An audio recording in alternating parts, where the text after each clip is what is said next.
Hi guys, welcome sa vlog ko. And sa video na to guys, ituturo ko sa inyo kung paano mag-install ng uh, TP-Link CPE610. So first, i-unbox muna natin to. Papakita ko sa inyo kung paano i-assemble itong CPE610. So sa mga medyo may alam na dyan guys, pwede nyo i-skip to and continue tayo dun. Continue na kayo sa may bandang gitna yung sa setup, no? So ito guys, for beginners video to ha. So para sa mga bagong bili dyan ng at ngayon pa lang nagkaroon ng ganito, ganito siya kung paano i-assemble. So napakadali lang naman guys, no? May manual din naman siya. So ayun guys, sundin nyo lang kung nasa video.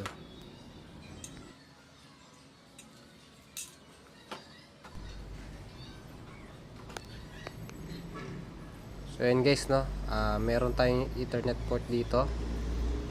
Tapos yan, isasalpak natin siya. Dapat nakalabas guys yung internet port, no, doon yung tamang niya, pagkabit niya. So yan, lalagay natin dyan. Tapos yan, kakasan natin na ganyan, no. Dapat tutunog guys pag pag kakasan nyo na ganun, para nakalock siya. So ito yung bracket nya, no, sa likod guys. Ayan, meron siyang mahabang tornilyo. So yan, gagamitin natin yan lahat guys, no. So ito muna isa para dito, i-mount natin na ganyan yan, para dyan yan. So yan, lalagyan natin ng tornilyo yan para fix na siya dyan. Ayan guys. Tapos lalagyan natin siya ng nut, kasama din doon sa ka-washer.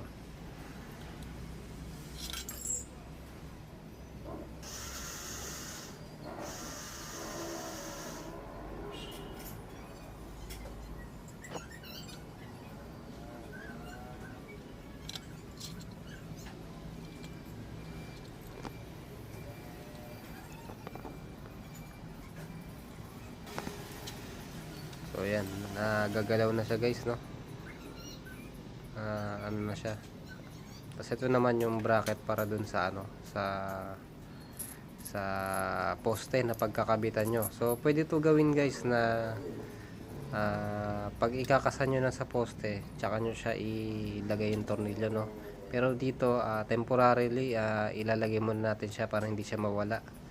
So hindi mo natin siya ikakabit sa poste guys, no.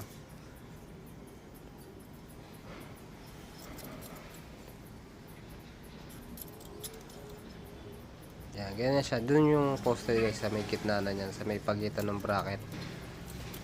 Diyan nyo siya higpitan. Higpitan nyo siya kapag nakakasan nyo na sa poste. Ganyan lang kasimple guys, no.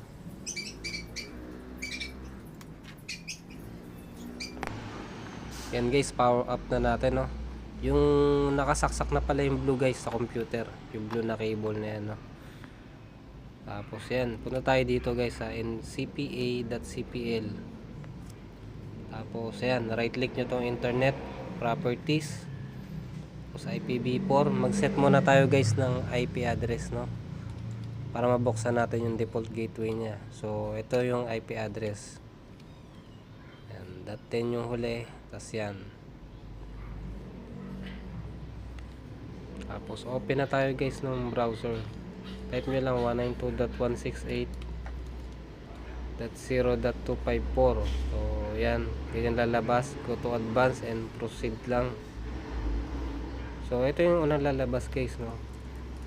Yan, ang default nya admin. Tapos select natin ang region, yung syempre yung bansa natin, Philippines. Login. So pag nag-login na guys, magre-request siya ng new password, new username saka password. So kayo nang bahala dyan guys, no, kung lalagay nyo. Click lang finish. So ito yung unang lalabas guys, no, do sa nya, sa graphical user interface. Magagawin natin guys, magko-connect tayo dito sa katabi naming building na wifi, no, para maka free wifi tayo. Ayan, lipat tayo dito guys para malinaw makita nyo. So punta tayo sa quick setup guys. Then tapos i-wire na lang yung no, papuntang router. So ito guys, kung makikita nyo guys, ayan, connected na siya. Ayan, no. So good na yan guys. I-reboot nyo lang guys para okay na. Maraming salamat guys. Subscribe lang. Click nyo yung with client, then next. So ayan, dynamic IP. Tapos next ulit. So dito guys, ito yung dito tayo ko-connect do sa access point, na maghahanap tayo ng access point, no. Kung meron kayong mga kapitbahay dyan na alam nyo password, or di kaya mga commercial building na mga free wifi, so dito lang guys, ganyan lang gawin nyo, no. Itutok nyo sa kanila, tapos yung yung mismong CPE natin, tutok nyo, tapos yung ganyan gawin yung password.